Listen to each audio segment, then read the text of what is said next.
Hi guys, welcome to the YouTube channel Finance for Beginners, where today I'm here with another new video to show you guys on how you can buy gold on Etoro.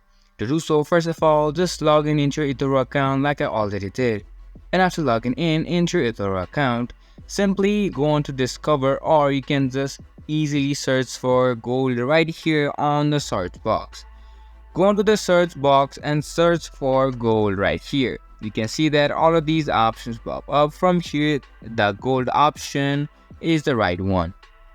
If you simply click on it, you can see that you will be taken to this kind of screen where now to buy the gold, simply click onto the trade option, and you can see under the buy option, you can set the amount of how much you want to buy, or if you click on these reverse arrow buttons, you can see troy ounces of gold that you can buy or that you want to buy.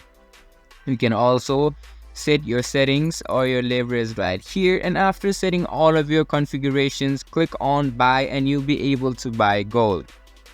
This was for this video, and that's how you can buy gold on Etoro. I hope you guys find that video helpful. If you do, make sure to leave a like, subscribe to our YouTube channel and hit the bell notification. See you guys next time. Thank you for watching.